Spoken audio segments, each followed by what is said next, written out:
নামাজ পড়ে লাভ কি হবে, রোজা করে লাভ কি হবে, লাভ কি তাহার আমলে, আমলেও লাভ হবে না নবী প্রেম না থাকিলে। বলেন না সুবহানাল্লাহ। সুবহানাল্লাহ বলতে কষ্ট লাগে? তাহলে বলেন না কেন? একবার সুবহানাল্লাহ বললে বুখারীর বর্ণনা, রাসূল বলেন জান্নাতে তার নামে একটা গাছ গাড়া হয়। জোরে কাও সুবহানাল্লাহ।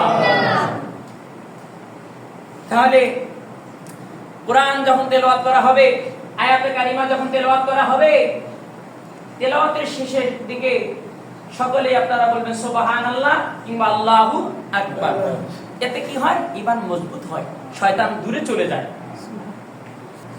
মমতাজের গান শুনবে যাবে, ওটে যা দেখবেন কি জোরে শেখরে, ওটে গালা ওঠে, কিন্তু মসজিদে তাইলে কেন জানি এলা বাহু চলেটা আল্লাহই জানে।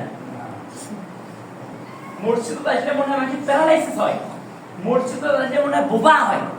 আমি বুঝি না, আপনারা মন খারাপ করলে আপনাদের এই ব্যাপারে আমি বলি নাই।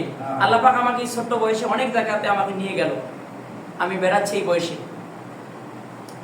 আমি প্রায় সময় দেখি মসজিদে তাইলে মানুষ বোবা হয়ে যায়। এজন্য আমার ভাইয়েরা, আমি অনুরোধের সহিত বলতেছি, আপনার হায়াত না জানি কতটুকু আছে বা আমারও হায়াত কতটুকু আছে, হতেই পারে আমার এটাই শেষ জুমার আলোচনা, ঠিক না বেঠিক?